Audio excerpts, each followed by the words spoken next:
Well, I'd like to take you back to January of 1992.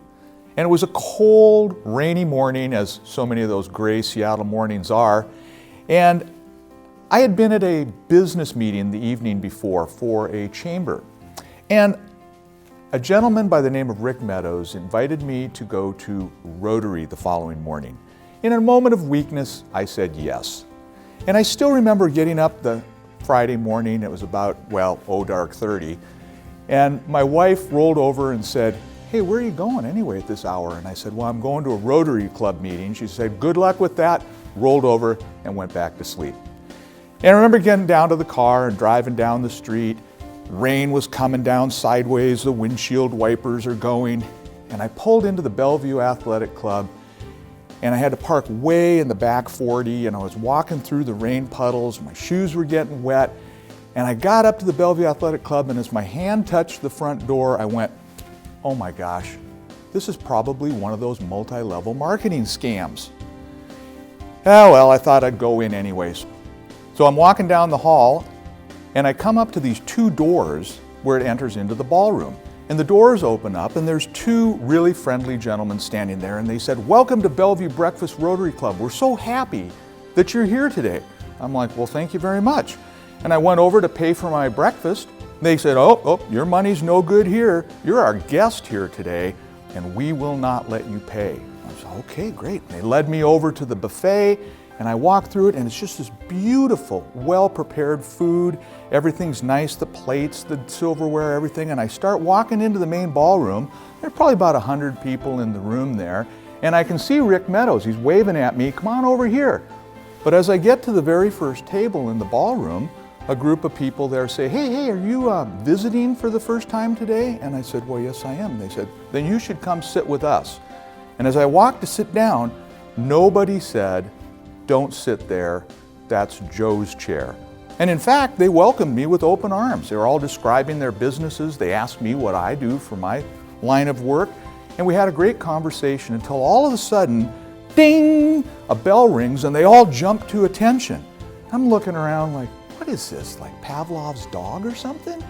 But they all stood up and there was a Pledge of Allegiance, there was a nice invocation, and then the president got up and he started talking about the various projects that this Rotary Club does in their community. He was talking about giving out scholarships, they were talking about work parties in food banks, they were even talking about a project that they were going to do within Bellevue High School called the Success Program that they were helping roll out. And then he started talking about international projects. And they were involved in a housing project down in Tijuana, they were involved in fresh water wells in Ethiopia, and the list went on. And I had to look around and go, who are these people? Good grief, it's not even 8 a.m. and they've given away more money than I've thought about all week. And then the speaker got up. And the speaker started off with the premise that there's 24 hours in every day, and that many of us work for 8 hours and we sleep for 8 hours. And then he walked right over to where I was sitting and he looked right at me and he said, "What are you doing with the other 8 hours of your life?" And then he went on to describe what he's doing with the other 8 hours of his life. And whether it was working with terminally ill children at Children's Hospital or the plethora of other things that he did, I just started feeling really puny. And I started feeling really challenged because I had to admit, when I thought about it, I wasn't doing anything with the other 8 hours of my life. So after the speaker was done, I went up to Phil Smart Sr. and I said, "Mr. Smart, thank you so much. I really appreciated your presentation today because it challenged me and it made me realize that I'm really not doing anything with the other 8 hours of my life. And I promise you that over the next few months, I'm going to spend time trying to figure out what it is I'm supposed to be doing with that other 8 hours of my life. So thank you very much." And he said, "You know, you really ought to think about joining Rotary." And I said, "Well, Mr. Smart, that's fine for you. You've been in Rotary for a long time and all these other people." But I said, until last night, I really didn't know anything about Rotary whatsoever. I mean, I'd seen the little sign when you pull into rural towns, but I didn't know anything about Rotary, and I sure didn't know you did all the things that you guys do that you described today. He goes, well, what did you think about the meeting? And I said, it was impressive. You know, you had all these high-powered people from Bellevue, and you're doing all these great projects and doing good in your community, and it looks like everybody's good friends. He said, yeah. He says, that's what I thought when I joined Rotary. And you know what? It's changed my life immensely. And so I really encourage you to think about it. Maybe go on a project, maybe come back, visit the club a few times and see what you think. But I'll bet you're going to love Rotary. And in fact, if you decide to join and you don't love it after 3 months, I'll call the president, I'll call Dick Brown, and I'll tell him it was my idea that you joined, and I'll get you off the hook. So the following weekend, we were out cleaning carpets at Eastside Adult Daycare to see what Rotary did.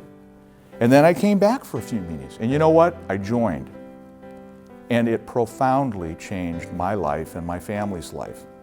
You know, since joining, we've done community service projects all over the Seattle area, and my children have gotten involved in it. And then after a few years of being in Rotary, I was asked to accompany a dentist and a doctor over to Romania. And I said, what are they going to do with a lawyer in Romania? They said, don't worry, we'll train you. And in fact, they did. And they trained me how to be a dental technician. And you can see that picture of me where I'm holding my mouth open, trying to get this guy to open his mouth so I can stuff a dental x-ray in there.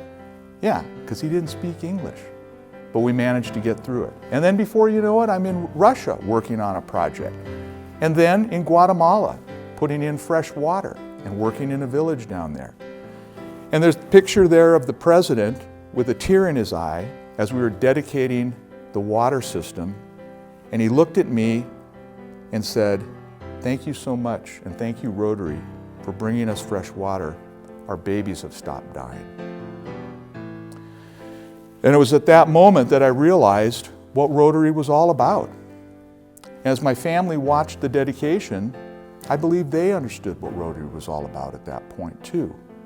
Since then, we've been on Computers for the World trip to Antigua, the beautiful island of Antigua, where they didn't have much of a computer system. And we brought down hundreds of computers and kids from Newport High School that came along with us and installed the computer labs.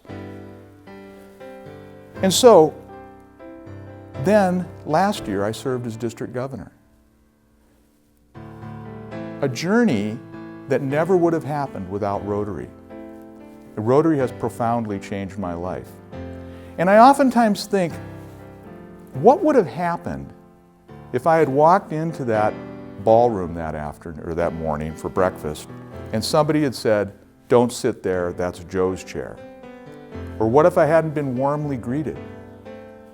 Or what if when I walked through the food line, the food was substandard? Or the president wasn't interesting? Or they weren't doing any projects? Or the speaker was bad? I dare say if any of those things had happened, I would have done what I had intended to do. I would have visited one time, I would have politely thanked Rick Meadows for inviting me, and I never would have gone back again. And how different my life and my family's life would have been if I had never joined Rotary.